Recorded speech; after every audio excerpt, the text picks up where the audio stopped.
నీ దేవుడైన యెహోవా నీకు అనుగ్రహించే దేశంలో నీ దీర్ఘాయుష్మంతుడగినట్లుగా 10 ఆజ్ఞలను మోషే ద్వారా దేవుడిచ్చాడు. 4 ఆజ్ఞలు దేవునికి సంబంధించి చేయవలసినవైతే 5 ఆజ్ఞలు నీ పొరుగువానికి చేయవలసినటువంటి ఆజ్ఞలు, పొరుగువాని పట్ల ప్రవర్తించవలసినటువంటి ఆజ్ఞ. 5వది వాగ్దానంతో కూడినటువంటి ఆజ్ఞను దేవుడిచ్చాడు. ఎందుకు అలా ఇచ్చాడు? వారు బయలుదేరి అరణ్యంలో యాత్ర చేస్తూ ఉన్నప్పుడు, విమోచన కలిగినప్పుడు, వృద్ధులను తల్లిదండ్రులను నిర్లక్ష్య పెట్టే ధోరణిలో ఉన్నప్పుడు, ఈ రోజులో మాత్రమే కాదండి, ఆ రోజుల్లో కూడా బైబిల్ గ్రంథంలో ఇటు రీతిగా ప్రవర్తించిన వారు ఉన్నారు.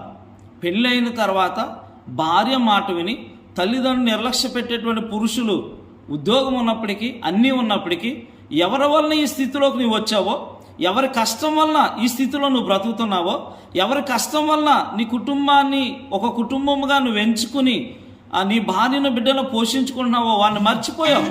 వాక్యం సెలవిస్తుంది, నీ తల్లి ముదిమి యందు నిర్లక్ష్య పెట్టవద్దు, నీ తల్లి చెప్పు బోధను మాటలను త్రోసివేయకము, తండ్రినైనను తల్లినైనను దూషించు వాని యొక్క దీపము కారు చీకట్లో ఆరిపోవును. కానీ వాక్యం మాట్లాడుతుంది, నీవు దేవుని మాట ప్రకారంగా చేయగలిగితే, మాట వినగలిగితే నీకు దేవుడు దీర్ఘాయుష్నిస్తానని మాట్లాడుతున్నాడు. దేవుని మాటను వింటే దేవుడు దీర్ఘాయుష్ చేత తృప్తిపరుస్తానని మాట్లాడుతున్నాడు దేవుడు. ఎందుకంటే ఇశ్రాయేలు చేసినటువంటి పని దేవునికి నచ్చలేదు. మోషే ద్వారా ఆజ్ఞ ఇచ్చాడు.